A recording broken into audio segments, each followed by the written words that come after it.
السلطة الفلسطينية بين حق البوليساريو بتحقيق المصير يعني، وأيضا يعني سند الجزائر بموقفها. لماذا إذن فلسطين تأخذ هذه المواقف التي لربما تتعارض مع دول هي ماضية في موقفها وفي صلبها؟ يعني السلطة الفلسطينية، إذا كنت تقصدين السلطة الفلسطينية، يعني هي في الحقيقة كل هذه الاتفاقيات هي على حساب الشعب الفلسطيني، بل أن الإسرائيلي يعقد هذه الاتفاقيات بهدف إضعاف الشعب الفلسطيني. وضيفكم الكريم يريد أن يتناول الغداء في غزة، ولكن أطفال غزة لا يجدون الغداء يا أستاذ.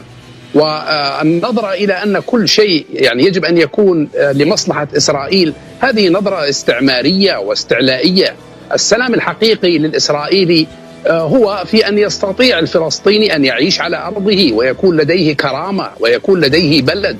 والقول يعني بأن إسرائيل تحاول أن تخرج من الحصار، يعني كيف يكون خروج إسرائيل من الحصار على حساب إبقاء الحصار على الشعب الفلسطيني؟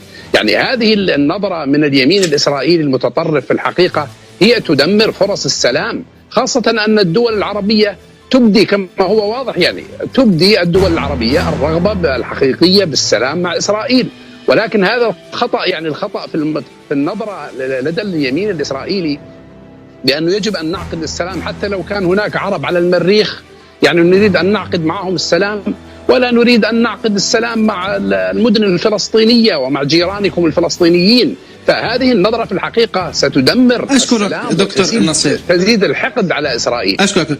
لم تستفد، لأنه هذه تغريدة، يعني السيد ترامب يعني أعطاهم تغريدة على تويتر، ولا هذا لم يصادق عليه، وهي سياسة وتصريح سياسي يعني سينفذ مفعوله خلال شهر.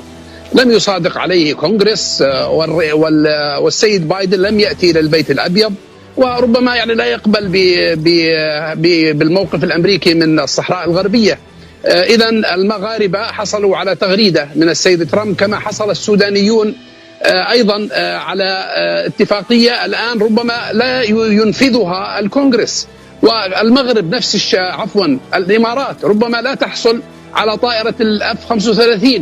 ففي الحقيقة السيد ترامب يعني خدم إسرائيل بشكل كبير، وإسرائيل أظن بأنه ربما العلاقة مع المغرب والتطبيع والعلني مع المغرب هذا سيفتح آفاق واسعة لإسرائيل، تجارية وتكنولوجية واستراتيجية، ولكن بكل أسف بدون أن يستفيد المغرب أي شيء، وبدون أن يستفيد الشعب الفلسطيني أي شيء.